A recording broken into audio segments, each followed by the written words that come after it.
Hello guys, it's me Saurabh Manna. Welcome back to my channel. Jharkhand के जितने भी स्टूडेंट्स हैं जो लोग अभी डिप्लोमा फाइनल ईयर में हैं, आप लोग सिक्स सेमेस्टर के लिए तैयारी कर रहे होंगे क्योंकि बहुत ही जल्द आप लोगों को फाइनल एग्जाम्स होने वाले हैं सिक्स सेमेस्टर का। ठीक है। और उसके बाद आप लोग बीटेक में एडमिशन के लिए आप लोग फिर अपना तैयारी चालू कर दोगे, है कि नहीं? तो आज का इस वीडियो में आपको बताने वाला हूँ कि अगर आप लोग बीटेक में एडमिशन लेना चाहते हो तो उसके लिए क्या क्या प्रोसीजर रहता है, क्या क्या तैयारी करना चाहिए, कहाँ से आपको प्रिपरेशन करना चाहिए। ठीक है। क्या क्या कॉलेजेस है और उस कॉलेज में एडमिशन के लिए कितना कट ऑफ आपको लाना होगा एंट्रेंस एग्जाम के लिए। ठीक है। फॉर्म फिलअप कब से स्टार्ट होने वाला है, सब कुछ आज इस वीडियो में आपके साथ शेयर करने वाला हूँ। वीडियो को एंड तक जरूर देखिएगा क्योंकि देखिए 80-90% स्टूडेंट्स सबको पता रहता है कि हाँ ये प्रोसेस है वो प्रोसेस है, लेकिन बाकी 10-20% स्टूडेंट्स को पता नहीं रहता है कि क्या प्रोसेस रहता है। ठीक है। तो आज के इस वीडियो में सारी चीज़ आपको बताने वाला हूँ, साथ ही साथ आपको प्रीवियस ईयर क्वेश्चंस वगैरह आप कहाँ से डाउनलोड करोगे ताकि आप लोग अपना तैयारी चालू कर दो। ठीक है ना? तो सब कुछ मैं आपको इस वीडियो के माध्यम से शेयर कर दूंगा। वीडियो को एंड तक जरूर देखिएगा। ठीक है। और वीडियो को अच्छा लगे वीडियो को जरूर लाइक कीजिएगा, ज़्यादा से ज़्यादा शेयर कीजिए अपने फ्रेंड्स सर्कल के साथ और सब्सक्राइब करना ना भूलिएगा। ठीक है। और अगर वीडियो में अगर कोई भी डाउट हो, वीडियो को एंड तक देखने के बाद अगर कोई भी डाउट हो, कोई भी क्वेरी हो, आप मुझसे बात कर सकते हो। इंस्टाग्राम लिंक डिस्क्रिप्शन बॉक्स में दिया है, आप सीधे जाकर आप वहाँ पे मेरे को फॉलो करके आप मुझसे बात कर सकते हो। भले मैं आपको थोड़ा लेट रिप्लाई कर सकता हूँ, लेकिन मैं रिप्लाई ज़रूर कर दूंगा आपके बातों पे। ठीक है। अगर कोई भी क्वेरीज हो आप मुझसे बात कर सकते हो। ठीक है। तो चलिए शुरू करते हैं। तो देखिए ये आपका जेसीसी का एक पीपीटी मैंने बना के रखा है। ठीक है। ताकि आपको समझाने में कोई मुझे प्रॉब्लम ना हो, आप लोग अच्छे से समझ भी जाओ। ठीक है। तो देखिए ये पीपीटी है, तो जिसमें आप लोग के साथ ये सब टॉपिक्स आपके साथ शेयर करने वाला हूँ कि डी टू डी क्या होता ही है, फिर उसके बाद डी टू डी में एडमिशन के लिए एलिजिबिलिटी क्राइटेरिया क्या क्या होनी चाहिए, क्या क्या कॉलेजेस है, लिस्ट ऑफ कॉलेजेस क्या क्या है, फिर आपका क्या क्या डॉक्यूमेंट्स जरूरी है एडमिशन के टाइम में, क्योंकि अधिकतर गलती इसी में ही कर देते हैं स्टूडेंट्स। और मैं 2 साल से वीडियो बनाते हुए आ रहा हूँ डी टू डी को लेकर। मैंने बहुत ऐसे स्टूडेंट्स को देखा है कि उनका एग्ज़ाम्स वगैरह क्लियर हो चुका, उनको अच्छा कॉलेज भी मिल चुका, बट उनका नाम कट जाता है, उनका एडमिशन नहीं हो पाता क्योंकि उनका पास प्रॉपर डॉक्यूमेंट नहीं होता है, जिस कारण उनका नाम भी कट जाता है। भले कॉलेज वाले कुछ दिन का टाइम देते हैं, 2-3 दिन का टाइम देते हैं, बट फिर भी वो अपने टाइम पीरियड को कंप्लीट नहीं कर पाते, जिस कारण क्या होता है उनका नाम जो है वो कट जाता है। और वैसे भी डी टू डी में एडमिशन के लिए जो कॉलेज का जो सीट मैट्रिक्स रहता है बहुत ही कम रहता है, बहुत ही ज़्यादा कम रहता है। और अगर फर्स्ट राउंड में ही सब सीट्स अधिकतर कंप्लीट हो जाते हैं।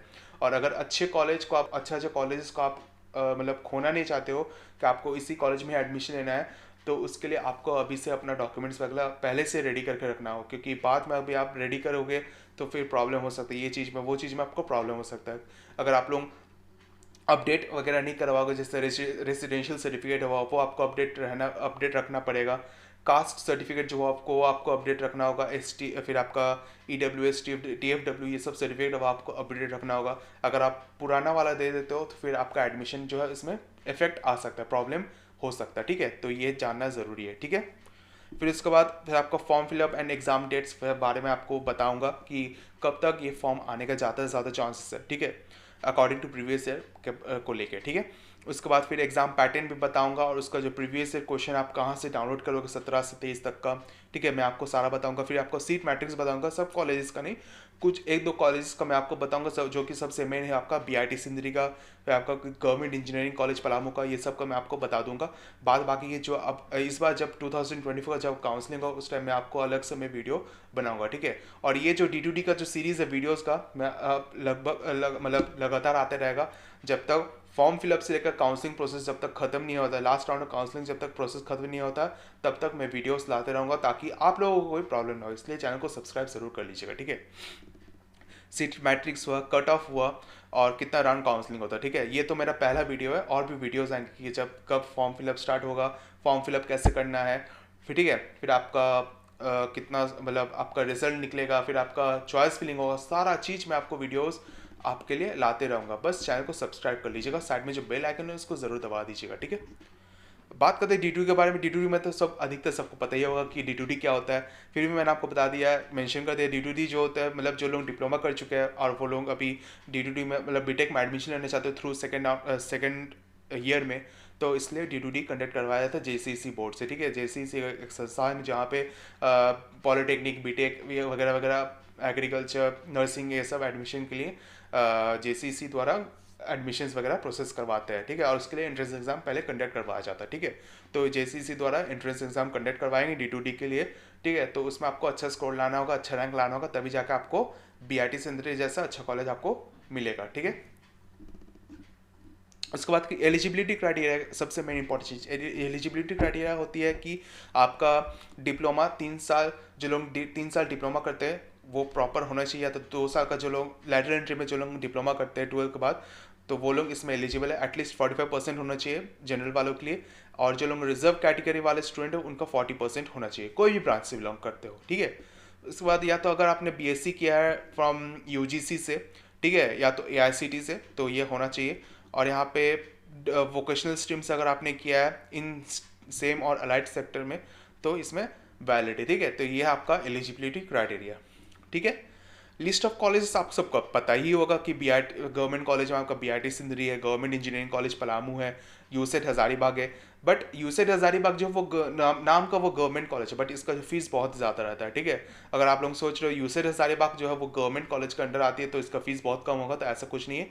भले ये गवर्नमेंट कॉलेज के लिस्ट में आती है, बट इसका जो फीस है वो बहुत ज़्यादा रहता है, ठीक है। फिर उसके बाद सेमी गवर्नमेंट कॉलेज, आप सबको पता ही होगा कि पॉलिटेक्निक में भी सेमी गवर्नमेंट कॉलेजेस रहते हैं, पाकुर पॉलिटेक्निक हुआ, मधुरू पॉलिटेक्निक हुआ, ये सब PPP कॉलेजेस है। तो वैसे ही सेमी गवर्नमेंट कॉलेजेस बीटेक वालों के लिए भी है, चाईबासा हुआ, रामगढ़ हुआ, दुमका हुआ, ये 3 कॉलेज है, ठीक है। प्राइवेट कॉलेजेस में आपको लिस्ट नज़र आ रहा होगा, RBS BA कॉलेज, कैम्ब्रिज, ये सब प्राइवेट कॉलेजेस है, ठीक है। तो अगर आपको BIT Sindri, government engineering college Palamu, ये सब कॉलेज में अगर आपको एडमिशन है तो उसके लिए आपको एंट्रेंस एग्जाम क्लियर करना होगा, वो भी अच्छे टोटल मार्क्स है, ठीक है। तो डॉक्यूमेंट सबसे, देखिए अब आती है डॉक्यूमेंट्स के बारे में। तो डॉक्यूमेंट सबसे इंपॉर्टेंट चीज वो है आपका original admit card, marksheet, passing certificate होना चाहिए 10th का, जो लोग 10th किया है, और जो लोग 12th किया है 12th का भी प्रॉपर मार्कशीट और सर्टिफिकेट होना चाहिए। फिर उसके बाद 1 से लेकर 6 सेमेस्टर तक का मार्कशीट और पासिंग सर्टिफिकेट होना चाहिए डिप्लोमा का, ठीक है। उसके बाद up to date and valid original local residential certificate होना चाहिए। फिर उसके बाद कास्ट सर्टिफिकेट होना चाहिए, प्रॉपर एकदम अपडेटेड होना चाहिए, SDO CO या तो DC का ऑफ स्टार्ट झारखंड स्टेट, ठीक है। अगर जो लोग EWS से बिलोंग करते हैं तो EWS के लिए आपका इनकम एंड एसेट सर्टिफिकेट बनवाना होगा, तो आप ज़रूर बनवा लीजिएगा, ठीक है। और SDO CO और DC का होना जरूरी है, ठीक है। TFW सर्टिफिकेट बनवा लीजिएगा, और TFW सर्टिफिकेट के लिए उनके लिए एक प्रॉपर इनकम सर्टिफिकेट होना चाहिए, ठीक है। तो ये ज़रूर बनवा लीजिएगा अगर जो लोग TFW में अप्लाई करना चाहते हो, ठीक है। एंटी रैगिंग सर्टिफिकेट तो ये अभी आपको बनाने का जरूरत नहीं, जब आपको कॉलेज मिल जाए तो उस टाइम आपको मौका मिलेगा, टाइम मिलेगा एंटी रैगिंग सर्टिफिकेट बनाने के लिए, मेडिकल सर्टिफिकेट बनाने के लिए, ठीक है। उसके लिए आपको टेंशन लेने वाली कोई बात नहीं। मेन डॉक्यूमेंट जो आपका रेजिडेंशियल सर्टिफिकेट हुआ, कास्ट सर्टिफिकेट हुआ, EWS सर्टिफिकेट हुआ, TFW सर्टिफिकेट, ये सब आपको प्रॉपर रहना होगा, ठीक है। अगर ये सब अगर इसका डेट्स वगैरह खत्म हो जाता है, जैसे कास्ट सर्टिफिकेट का, EWS का, TFW का, इनकम सर्टिफिकेट का डेट्स अगर खत्म हो जाता है तो आपका एडमिशन में प्रॉब्लम आ सकता है, ठीक है। तो इस ये सब अपडेटेड होना ज़रूरी है, ओके। तो ये आपका क्लियर हो चुका है। अब फॉर्म फिलअप और एग्जाम डेट्स के बारे में बात की जाए तो पिछले साल 2023 में 24 फरवरी तक इसका फॉर्म आ चुका था। तो इस बार फरवरी 2024 में इसका टेंटेटिव डेट्स है, मतलब टेंटेटिव मंथ है आने का, ठीक है। तो फरवरी तक मतलब फरवरी एंड या तो मार्च फर्स्ट वीक तक इसका मतलब फॉर्म का नोटिफिकेशन बहुत ही जल्द आ जाएगा। इसके रिगार्डिंग मैं अपडेट ज़रूर कर दूंगा, चैनल को सब्सक्राइब कर रख दीजिए, आपको अपडेट ज़रूर मिल जाएगा, ठीक है। फिर उसके बाद एग्जामिनेशन जो आपका अप्रैल में होने का चांसेस है, क्योंकि सबसे पहले आपका 6 सेमेस्टर का जो फाइनल एग्जाम वो आपका कंप्लीट होगा, तभी जाके उसके बाद आप लोगों का कुछ दिन बाद ही आप लोगों का ये एंट्रेंस एग्जाम कंडक्ट करवाया जाएगा, ठीक है। फिर उसके बाद रिजल्ट जो आपका एग्जाम के 1-2 वीक बाद ही आपका एग्जाम कंडक्ट करवाया जाएगा, ठीक है। उसके बाद जो आपका लोकेशन रहेगा वो आपका रांची रहेगा एग्जाम के लिए, सिर्फ रांची आपको एग्जाम लोकेशन के लिए मिलेगा, ठीक है। एग्जामिनेशन फॉर्म फिलअप के बारे में बात की जाए तो जनरल EWS BC1 और BC2 वालों के लिए 900 रुपीज़ लगेगा, ठीक है। ST SC female of all category का 450 रुपीज़ एंड दिव्यांगन फ्रॉम ऑल कैटेगरी फ्री रहेगा, ठीक है। ये सब पहले से जानकर रखना जरूरी है, ठीक है, क्योंकि आगे आपको फिर प्रॉब्लम ना हो, ठीक है। एग्जाम पैटर्न के बारे में बात की जाए, सेक्शंस मतलब 3 सेक्शंस रहेंगे, engineering physics, engineering chemistry and engineering mathematics. आपने डिप्लोमा फर्स्ट ईयर में आपने जो भी पढ़ा है फिजिक्स केमिस्ट्री मैथमेटिक्स में, उससे ही पूछे जाएंगे, ठीक है। तो MCQ क्वेश्चन रहेंगे, 2 घंटे 30 मिनट का क्वेश्चन रहेगा, एक करेक्ट आंसर पे 1 मार्क्स मिलेगा, और अगर आप गलत आंसर देते हो तो 0.25 मार्क्स काटा जाएगा, ठीक है। तो फिजिक्स में टोटल 50 क्वेश्चन रहेंगे, केमिस्ट्री में 50 एंड मैथ्स में 50, टोटल 150 क्वेश्चन रहेंगे, ठीक है। और अपने टॉपिक्स मतलब फिजिक्स में, केमिस्ट्री, मैथमेटिक्स में आपने जो भी पढ़ा है फर्स्ट ईयर में, उसी से ही पूछा जाएगा, ठीक है। और जो लोग लैटरल एंट्री से जो लोग एडमिशन लिया है, तो आपने 12th में जो भी पढ़ा है, फिजिक्स, केमिस्ट्री, मैथमेटिक्स आपने जो भी पढ़ा है, तो उसी से ही पूछा जाएगा, ठीक है। और मैथ्स के बारे में बात की जाए, मैथ को आप अगर आप मैथ्स प्रैक्टिस करना चाहते हो अभी से, आप आर एस अग्रवाल को अभी से फॉलो कर लीजिए। आर एस अग्रवाल का जितने भी टॉपिक्स है उसका एग्जाम्पल्स वगैरह बनाना स्टार्ट कर दीजिए, एक्सरसाइज वगैरह बनाना स्टार्ट कर दीजिए, ठीक है, क्योंकि उसमें से क्वेश्चन आएंगे, ओके। फिर उसके बाद मीडियम ऑफ लैंग्वेज हिंदी और इंग्लिश ही रहेगा, ठीक है। और प्रीवियस क्वेश्चन के बारे में बात की जाए, मैं अपने टेलीग्राम चैनल का लिंक इस वीडियो को डिस्क्रिप्शन बॉक्स में दे दूंगा। लिंक ओपन करके चैनल को ज्वाइन कर लीजिए। उसमें आपको पीडीएफ, सारा पीडीएफ मिल जाएगा, 17 से लेके 23 तक सारा पीडीएफ मिल जाएगा। आपको सीधा सीधे डाउनलोड कर लेना होगा विथ आंसर की के साथ, ठीक है। तो आपको मिल जाएगा। तो आपको यहाँ पे नज़र आ ही रहा होगा मेरे टेलीग्राम चैनल का, देख लीजिए। और ये है मेरा ऑफिशियल टेलीग्राम चैनल, जहाँ पे मैं प्रीवियस ईयर क्वेश्चंस का पीडीएफ मैंने अपलोड कर चुका है। आप लोग बस इस वीडियो का डिस्क्रिप्शन में लिंक दिया है, उसमें ओपन कर लीजिए, चैनल में ज्वाइन हो जाइए।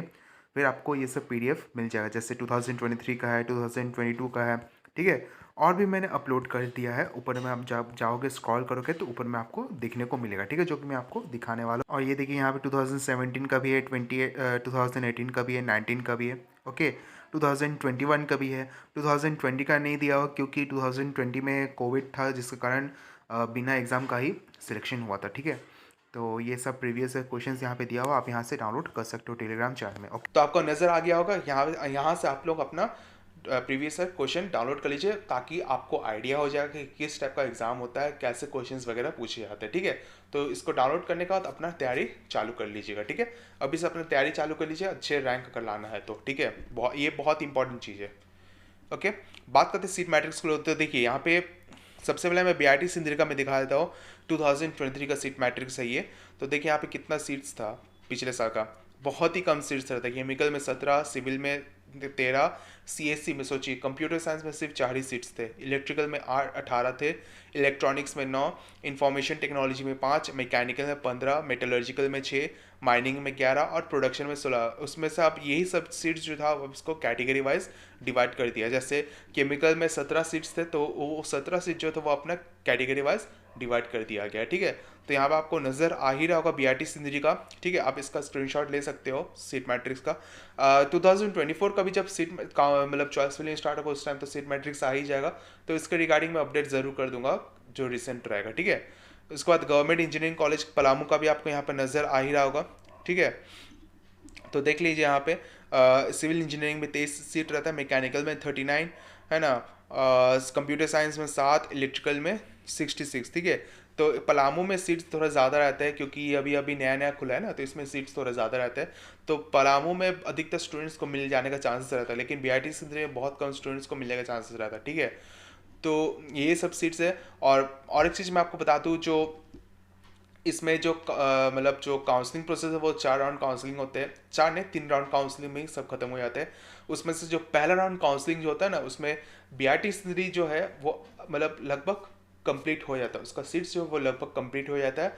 कुछ कुछ सीट्स बच जाता है, जैसे कि आपका केमिकल रहा, माइनिंग रहा, प्रोडक्शन रहा, मेटलर्जिकल रहा, मैकेनिकल में रहा, ये सब सीट्स थोड़ा बहुत रह जाता है, ठीक है।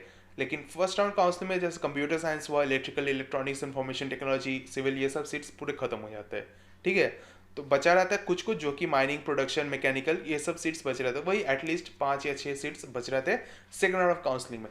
तो सेकंड राउंड काउंसलिंग तक बीआईटी सिंधरी सवाचट हो जाता है, ठीक है। उसके बाद आता है गवर्नमेंट इंजीनियरिंग कॉलेज पलामू, इसमें भी आप एडमिशन ले सकते हो। इसमें भी मतलब सेकंड राउंड ऑफ काउंसलिंग तक आपको आराम से कॉलेज मिल जाएगा, जीईसी पलामू में भी, ठीक है। यहाँ पे आपको आराम से कॉलेज मिल जाएगा। फर्स्ट राउंड में सीट्स भरते हैं लेकिन उतना नहीं, लेकिन सेकंड राउंड काउंसलिंग तक आराम से सीट्स भर जाते हैं, ठीक है। यही सब कॉलेज है। और बाद बाकी जो कॉलेज के बारे में बात की जाए, जब आप लोग का जब चॉइस फिलिंग होगा 2024 का, जब आप लोग का काउंसलिंग प्रोसेस होगा, तो उस टाइम तो सीट मैट्रिक्स आएगा ही आएगा। तो उस टाइम मैं आपको फिर अपडेटेड मैं आपको फ्रेश वाला बताऊंगा। ये तो 2023 का सीट मैट्रिक्स है, उसके बेसिस में आपको बता रहा ना, ठीक है। कट ऑफ के बारे में बात की जाए तो 2023 का, 2022 का, तो जनरल में 2023 में जनरल 50 गया था आउट ऑफ 150 में, BC1 में 67, BC2 में 67, TFW में 80 एंड EWS में 41, ठीक है। 2022 के बारे में बात की जाए तो जनरल में 67 थे, BC1 में 90, BC2 में 73, TFW में 86 और EWS में 65, इतना तक कट ऑफ किया था आउट ऑफ 150 में, ठीक है। तो अगर 2024 के लिए अगर आप लोग प्रिपेयर करें तो इतना कट ऑफ तक आपको लाना ही पड़ेगा, 50-60 के आसपास आपको लाना पड़ेगा। जो लोग जनरल कैटेगरी से बिलोंग करते हैं तो 50-60 के आसपास आपको लाना होगा। BC1 से जो लोग बिलोंग करते हैं तो 80-90 के आसपास आपको लाना होगा। BC2 से जो लोग बिलोंग करते हैं तो 60-70 तक आपको लाना होगा। TFW में भी 85 के आसपास आपको लाना होगा, तभी जाकर आपको सीट्स मिल जाएगा।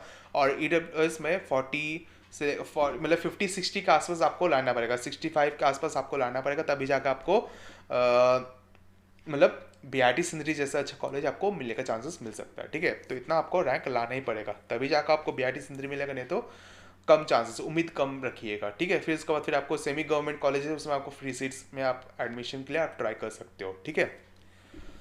तो उम्मीद करते हैं आपका सारा डाउट क्लियर हो चुका है। तो और भी वीडियोस आएंगे, ये तो मेरा पहला वीडियो है, और भी वीडियोस आएंगे D2T से रिलेटेड, जैसे आपका फॉर्म फिलअप से रिलेटेड, कैसे फॉर्म फिलअप करना होता है, फिर आपका क्या बोलते हैं काउंसलिंग प्रोसेस होता है, फिर आप first round counselling, second round counselling, choice filling कैसा होता है, सारा चीज़ और भी वीडियोस आते रहेंगे। बस चैनल को सब्सक्राइब कर लीजिएगा, साइड में जो बेल आइकन है उसको ज़रूर दबा दीजिएगा। वीडियो को ज़्यादा से ज़्यादा अपने फ्रेंड्स सर्कल के साथ शेयर कर दीजिए, अपने व्हाट्सएप ग्रुप में शेयर कर दीजिए, अपने कॉलेज ग्रुप में शेयर कर दीजिए, ताकि ये इन्फॉर्मेशन जो है आपको सबको पता चले और इससे सारा चीज़ क्लियर हो जाए, ठीक है। और वीडियो को एंड तक ज़रूर देखें, और कोई भी डाउट हो मेरे इंस्टाग्राम में ज्वाइन हो जाइए और क्वेश्चंस ज़रूर करिए, मैं आपको रिप्लाई ज़रूर दूंगा, भले थोड़ा लेट हो सकता है, मैं ज़रूर रिप्लाई कर दूंगा, ठीक है। और टेलीग्राम चैनल में ज्वाइन हो जाए, वहाँ पे आपको PDF वगैरह मिल जाएगा, वहाँ से आप अपना डाउनलोड कर सकते हो प्रीवियस क्वेश्चंस वगैरह, ठीक है। सो वीडियो को यहीं पे एंड करते हैं। उम्मीद करता है आपको अच्छा लगा हो वीडियो देखने के बाद।